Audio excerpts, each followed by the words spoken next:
सुंदरवन जंगल में कड़कनाथ नाम का एक कौवा रहता था। किसी बीमारी की वजह से जिंदगी के आखिरी वक्त से गुजर रहा था। कड़कनाथ अपने खानदान का अकेला कौवा है, जिसके घर में दो नौकर हैं, टुनटुनी और बंटी कबूतर। कड़कनाथ सेठ को अब इस बात का एहसास हो गया है कि उसने जंगल के पक्षियों से बेईमानी कर जो पैसे कमाए हैं वो उसके काम नहीं आए। मरने के बाद उसकी सारी दौलत रिश्तेदारों के हाथ लग जाएगी। इससे भी उसको कोई फायदा नहीं था। कड़कनाथ सेठ की आखिरी ख्वाहिश ये है कि ये दौलत उसकी रूह की आजादी की वजह बने। इसके लिए कड़कनाथ सेठ टुनटुनी और बंटी कबूतर को बुलाता है और उनसे कहता है, बंटी कबूतर, टुनटुनी, तुम दोनों मेरे वफादार नौकर हो। मैंने तुम्हें पूरी जिंदगी चंद रुपयों की तनख्वाह के अलावा कुछ नहीं दिया। मालिक, आप सेहतयाब रहिए, हमें आपसे और कुछ नहीं चाहिए। लेकिन अब मैं कुछ देना चाहता हूँ। क्या मालिक? मैं अपनी दौलत तुम दोनों में से किसी एक के नाम करना चाहता हूँ, लेकिन उसकी एक शर्त है। शर्त? मैं कुछ समझी नहीं मालिक। आज दिन भर तुम दोनों अपनी अपनी समझ के मुताबिक भलाई और नेकी का काम करो और शाम को आकर बताओ। मुझे जिसकी नेकी बेहतर लगेगी मैं अपनी जायदाद उसके नाम करूँगा। टुनटुनी और बंटी कबूतर कड़कनाथ सेठ की बात सुनकर हैरान होते हैं और दोनों सोचते हैं कि ऐसा क्या काम करें जो कड़कनाथ सेठ को पसंद आ जाए। अगली रोज सुबह होते ही टुनटुनी और बंटी कबूतर नेकी और भलाई का काम करने के लिए घर से निकलते हैं। टुनटुनी अभी तक ये नहीं सोच पाई कि उसे भलाई के नाम पर क्या करना है, लेकिन बंटी कबूतर के दिल में दौलत हासिल करने के लालच ने उसे नेकी के कई काम सुझा दिए हैं। बंटी कबूतर सबसे पहले मंदिर में चंदा देता है, मंदिर के बाहर बैठे गरीब पक्षियों की भी रुपए पैसे से मदद करता है, अस्पताल में जाकर जख्मी पक्षियों को दवाइयाँ खरीद कर बांटता है, जंगल के पुराने स्कूल की मरम्मत करवाता है। टुनटुनी ऐसे ही किसी नेक काम के लिए घर से निकलती है। उसे रास्ते में गाय मिलती है जो कचरे के साथ पॉलिथीन खा रही थी। अचानक वो गाय गिरकर तड़पने लगती है। टुनटुनी से फौरन जानवरों के अस्पताल ले जाकर इलाज करवाती है। उसके पेट से बहुत सारा पॉलिथीन निकलता है। इसके बाद गाय ठीक हो जाती है। हे भगवान, अब तो शाम हो गई। मैं कड़कनाथ सेठ से जाकर क्या कहूँगी? मुझे इस बात का मलाल नहीं है कि मैंने नेकी का कोई काम नहीं किया, बल्कि खुशी है कि मेरी कोशिश से गाय की जिंदगी बच गई। टुनटुनी गाय को अस्पताल में छोड़कर कड़कनाथ सेठ के पास जाती है। बंटी कबूतर भी कड़कनाथ सेठ के पास आता है और अपने पूरे दिन का काम कड़कनाथ कौवे को बताता है। बंटी कबूतर अपनी नेकी के सभी कामों को एक एक करके गिनवाता है और टुनटुनी सिर्फ इतना ही बताती है कि उसने सारा दिन गाय के इलाज पर खर्च कर दिया। टुनटुनी के पास बताने के लिए कुछ नहीं है, इसलिए वो चुप हो जाती है। बंटी कबूतर और टुनटुनी, मैंने तुम दोनों की बातें गौर से सुनी। बंटी कबूतर, तुमने दिन के 8 घंटों में 800 भलाई के काम किए हैं। शुक्रिया मालिक। टुनटुनी, तुम दिन भर में गाय के इलाज के अलावा और कुछ नहीं किया। तुम्हारे हिस्से में एक ही काम है। मालिक, मैं गाय की हालत देखकर सब कुछ भूल गई थी। मुझे आपकी जायदाद की बिल्कुल याद नहीं रही। टुनटुनी, तुमने मेरी जायदाद हासिल करने की फिक्र छोड़कर गाय की जान बचाई है। ये सबसे बड़ी नेकी और भलाई का काम है, इसलिए मैं अपनी सारी जायदाद तुम्हारे नाम कर रहा हूँ और मुझे यकीन है कि तुम मेरी जायदाद का सही इस्तेमाल करोगी और इससे मुझे सुकून मिलेगा। मालिक, आपने मेरे लिए कुछ नहीं सोचा? बंटी कबूतर, फिक्र मत करो, मैं तुम्हें भी कुछ दे कर जाऊँगा। मालिक, मुझे आपकी जायदाद की ख्वाहिश नहीं है। आप बंटी कबूतर को ही सब कुछ दे दीजिए। नहीं टुनटुनी, आज से तुम ही मेरी जायदाद की मालकिन हो। बस एक ही गुजारिश है तुमसे, मेरी जिंदगी के आखिरी दिनों में तुम मेरे साथ रहकर मेरी देखभाल करना। टुनटुनी कड़कनाथ को शुक्रिया अदा करके उस गाय के पास जाती है जिसका उसने इलाज करवाया है। टुनटुनी गाय के पास जाकर उसे चारा खिलाती है।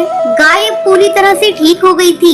ये सड़कों पर फिरने वाली आवारा गाय है, इसलिए वो उस गाय को कड़कनाथ के घर लेकर आती है और गाय के साथ खुद भी वहीं रहने लगती है। टुनटुनी अब एक बेटी की तरह कड़कनाथ की खिदमत करने लगती है। वक्त पर दवाई और खाना पीना देती है, गाय का ताज़ा दूध पिलाती है। टुनटुनी, तुम मेरी कितनी खिदमत करती हो, कभी आराम भी कर लिया करो। टुनटुनी, आज से तुम मुझे अब्बू जान कहोगी। ठीक है अब्बू जान, जब तक आप पूरी तरह से दुरुस्त नहीं हो जाते, मैं आराम नहीं करूँगी। टुनटुनी की खिदमत के सामने यमराज को भी झुकना पड़ा और कुछ ही रोज में कड़कनाथ बीमारी को शिकस्त देकर सेहत याब हो जाता है।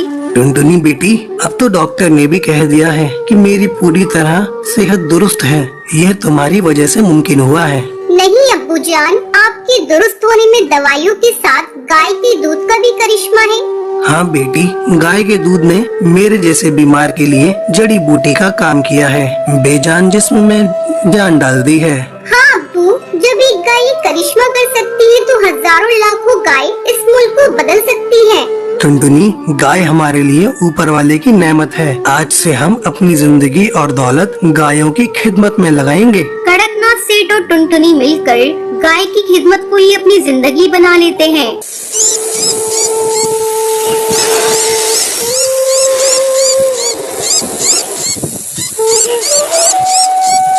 सुंदरवन जंगल में टूनी चिड़िया अपने पति टुन्नू चिड़ा के साथ रहती थी। टुन्नू चिड़ा शहर के जंगल में काम करता था। वो जंगल की देखभाल करने का काम करता था। एक दिन जब वो अपने काम पर जाता है तो उसका मालिक उससे कहता है, देख टुन्नू, अब तू बूढ़ा हो चला है, तुझसे अब अच्छे से जंगल की देखभाल नहीं हो रही है, इसलिए मैंने कालू कौवे को तुम्हारी जगह नौकरी दे दी है। टुन्नू चिड़ा निराश मन से अपने घर लौट आता है।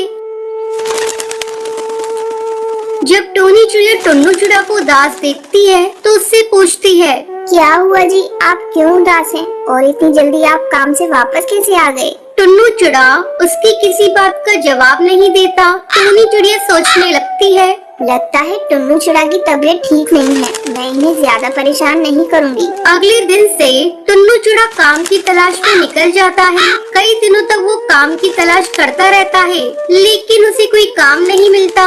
धीरे धीरे टुन्नू चिड़ा बीमार रहने लगता है और एक दिन उसकी मौत हो जाती है। टूनी चिड़िया के सर पर जैसे दुखों का पहाड़ टूट पड़ता है। वो अपनी बेटी को अपने सीने से लगाए रो रही थी। मेरी बच्ची, अब मैं क्या करूं? तेरे पिता की तो मौत हो गई। लगता है मैं भी ज्यादा दिनों तक नहीं जी पाऊंगी। तुझे ही अब अपना ख्याल रखना होगा। टूनी चिड़िया अपने पति की गम में खोई रहती थी।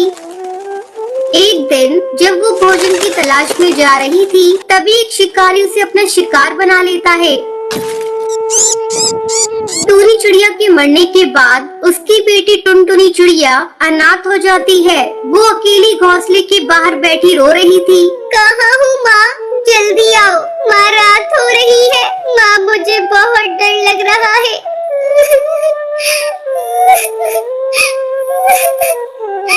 टुनटुनी चिड़िया की रोने की आवाज सुनकर पड़ोस में रहने वाली सुंदरी कौवी उसके पास आती है। क्या हुआ टुनटुनी बेटा, तू रो क्यों रही है? और इतनी रात में अकेली तू घोंसले के बाहर क्या कर रही है? तेरी माँ कहाँ है? सुंदरी मौसी, मेरी माँ खाने की तलाश में जंगल गई थी, अभी तक वापस नहीं आई। मुझे बहुत डर लग रहा है, कहीं उन्हें कुछ हो तो नहीं गया।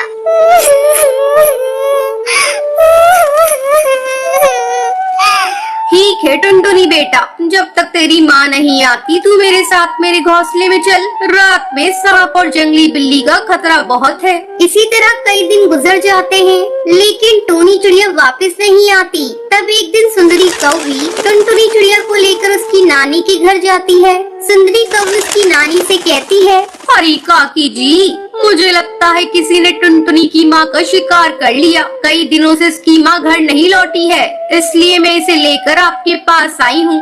सुंदरी कौवी टुनटुनी चिड़िया को उसकी नानी के घर छोड़कर अपने घर वापस आ जाती है। 2-4 दिनों के बाद ईद आने वाली थी।